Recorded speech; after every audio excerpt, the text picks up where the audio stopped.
Yes, boys, welcome back to another YouTube video. It's been a while since I have said that, and we're in a different location now. I know the first two videos that I've uploaded haven't, actually no, one of them has been in the gym. It was in Federation, but a change in location now. We're now residing in Meritor, which is in Chester. We're not in Manchester anymore. We've come out of the city, we're into the countryside, and I'll be going through a few updates on kind of what's happened with me personally, and what the aim is going to be over the next kind of 6 to 12 months.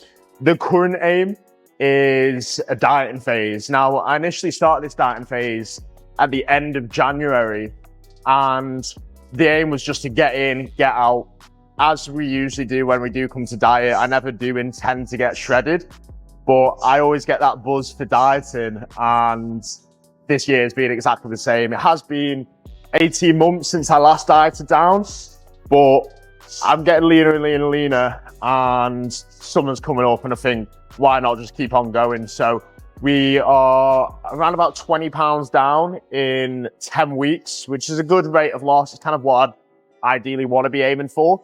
And we're at 204 pounds at the moment. So we've come down from 224 at our highest, and now we're at 204 at our lowest. So I'm pretty happy with where things are at. Not necessarily in terms of my physique, but in terms of just overall performance, energy levels, hunger.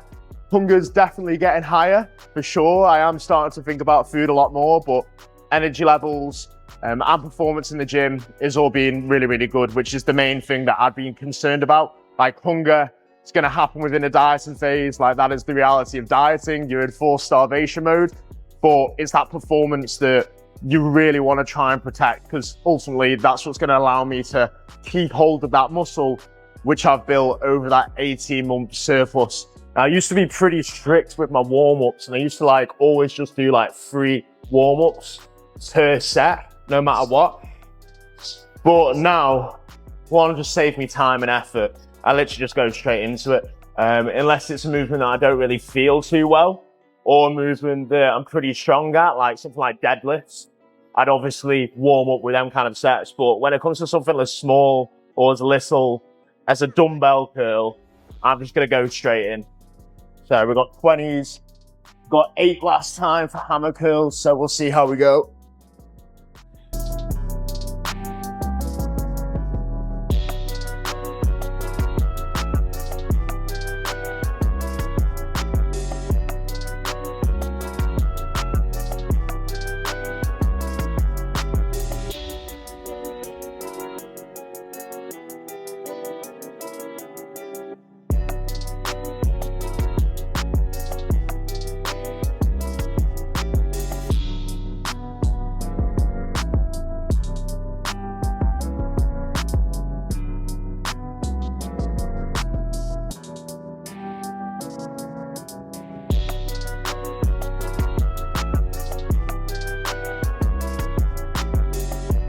You know, you can do them hammer curls and you get like a pigeon hand. Started to happen on my left then. Second movement on the plan is going to be some Bayesian cable curls. So Bayesian cable curls, basically cable behind back, working the long head of the bicep. So if ever you go into shoulder extension, which is arm behind the torso, you're going to work that long head. You're going to put it in a little bit of a pre-stretch. So yeah, really nice movement this. If you've not given this a go, it's not a common bicep exercise, but you haven't given it a go, make sure you give it a go, because it's absolutely insane. What I just say is align the handles so they are wrist height at the bottom. And then you can also use a bench just as some support. If ever you can use a bench for a movement, I'd always recommend it, just because it's going to give you a little bit more stability. So for example, you could either do a standing cable fly, or you could do it with a bench. If you can do it with a bench and it's not too much of a faff to get it, definitely get it, because more stability means more output. More output means more weight, more reps, more weight, more reps, more mechanical tension, more muscle growth.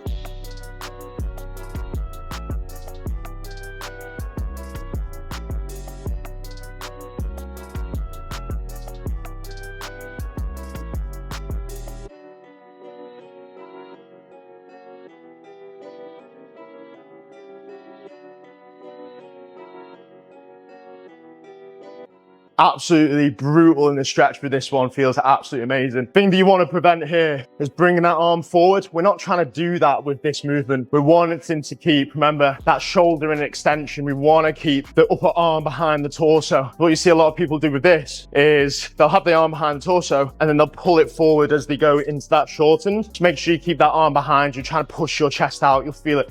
Massive stretch when you get into that length and range. The layers that come off today will be very much dictated by how good of a pump I get. If you are natural, which I'm guessing the majority of you guys will be who are watching this, you will know what it feels like to be in a deficit, dieting down, specifically at the start of your diet. Like I'm 10 weeks in now, and I just feel flat every session. Like I'll go through a session and I won't even really get a pump, which isn't the best for confidence for sure. I feel like I don't even lift at the moment, but I know that as long as I'm progressing my performance in the gym, then that's what means I'm keeping hold of that size. So temporarily, yes, I will be looking smaller, but I know that what built it will keep it. And if I make sure that I keep hold of them numbers in the gym by ensuring that I'm progressing or maintaining while keeping accurate, I know that when I do come to reintroduce some carbs again, then I'm gonna look completely different.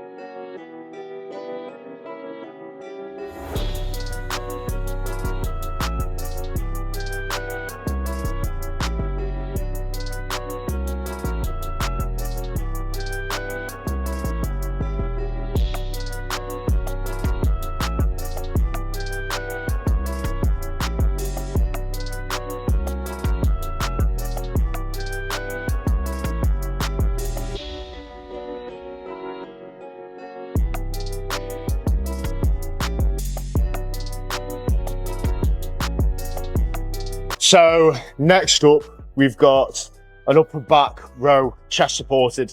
If ever you come into work your upper back, you are always going to benefit from having a chest support. So you could work your upper back by doing like a bent over row, although that probably wouldn't be the best movement just because, again, you're not going to be able to have a chest support which you can go around. Or something like a cable row. Again, great for the upper back, but this is going to allow you to isolate the upper back. Because essentially how your upper back works, you want to protract and retract the scapula. So scapula meaning your shoulder blades. So you want to be able to let it come forward and then pinch your shoulder blades. And that's how you're going to shorten and lengthen your upper back. So having a chest support here is going to allow you to protract around and then retract. I don't know how many got last week. Have a look. Got 8 to beat. So we shall see. And what I'm thinking about here, as well as that protraction, retraction of the scapula, I'm also thinking about driving my elbows out wide slightly. That's the point where I'm up here, not down here, about a 45-degree angle. Let's say that's 0 degrees, that's 90 degrees, around about 45 degrees there. The problem with this machine is that it is very heavy in the lengthen, so it's quite hard to get up without a training partner. So I'm gonna probably look quite awkward here, trying to get this. Okay. Yeah, okay. Oh, that feels fucking light. 1570. Right, I didn't have 10 kg that I needed on the top. Right, now it's 70 on the top. That is a skill, by the way. You know when you can just literally do 1 rep and you can tell if the weight is heavy enough or light enough. Right, 8 reps. Okay, that's better. Still like easy.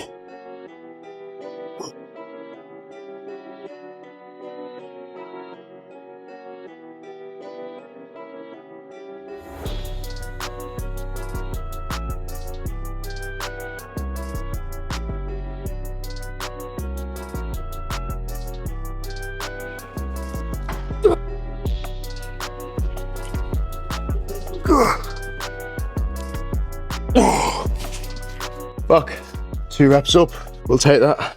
See how controlled my transitions are. Not to blow smoke up my own arm, but you see so many people who just yank the weight. You gotta think about it, your muscle has elasticity to it. So if you're yanking out of them ranges, you're not actually creating tension through the muscle that you're trying to train. You're just creating momentum through that elasticity. So whenever you're going into that length and range, it's critical that you control it from here to there. And pretty much across the board for me, I will always do a pause in that length and range, not because of any special scientific studies, because it feels good for me.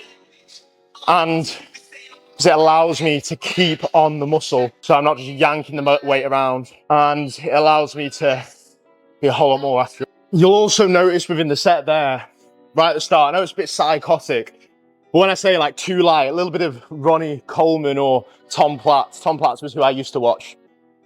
And it is really true, like, you can give yourself a lot of positive reinforcement, and there's that old saying like mind over matter. And if you're going into the sets, and I often talk about this to my clients when I'm watching their form videos, I'm not necessarily looking at just the form or just the intensity. I'm looking at what you're doing before the sets or even during the sets. Like if you're being squirmish and almost like frightened of the weight, then that weight's gonna own you. But if you're positively reinforcing to yourself, stuff like too light, lightweight baby, like I know it's a little bit cringe, but if you keep on saying to yourself, you don't have to say it out loud, say it in your head, but if you're saying to yourself constantly, lightweight, strong, all them kind of little positive comments to yourself, then it's mind over matter. You're going to probably come out better with the set than what you would do if you were squirming around and frightened of the job at hand. So that is today's session complete. I don't know what videos I'll include, so I'll give you a little rundown of what the session entailed. So we had dumbbell incline curl, then we had the Bayesian curl, then we had the Cybex lats horizontal row, then we had the upper back chest supported horizontal row, then we had the lat pullover, and then finally we had the upper back pull down. So hitting the back from many different angles, vertical, horizontal, hitting the upper back, hitting the lats. Rear delts didn't have any direct work today, and they will be in the upper session. And then I did do some poses at the end. As I said through the video, I'm not liking how my physique is looking at the moment, just because I am so flat. I'm flat, I'm fat, I'm pale, and I need a trim. So that is the case for me at the moment. Like, I'm not feeling the best about myself. I need to get on the sunbeds. I need to get a fresh trim. I need to grow the top of my hair out a little bit more as well. Just a little bit of self-care. I feel like self-care goes a long way, especially when you're not feeling too good about yourself. The easiest thing you can do is get a nice trim as a lad to make yourself feel a little bit better, and maybe get a tan, depending on one, whether you want to get cancer, and two, whether you feel like it's a little bit too feminine for you guys. But I think a lot of people get on the sunbeds, to be fair. But yeah, good session. I'll put some posing in, like how the physique is looking. As I said, fat, flat, and pale. So hopefully that look will improve as we get some carbohydrates in. But if you do have any questions on the split, the movements, anything like that, make sure you drop a comment below. Press subscribe. And I've not plugged my Instagram into this channel yet. So if you want to find me on Instagram, where I post regular updates on and regular content in short form, then make sure you follow me on Instagram. It's Changed by Charlie, which is changed with a D by Charlie. And then you'll find me on Instagram there. And if you have any coaching inquiries or anything like that, and you want to get in shape for summer as well, just like I am, just like my team's doing, then pop me a message on there, and then I'll be able to send you a DM over with more information, or quite simply, you can go in the description and you can hit the link and then apply using the application form. I'll see you in the next video.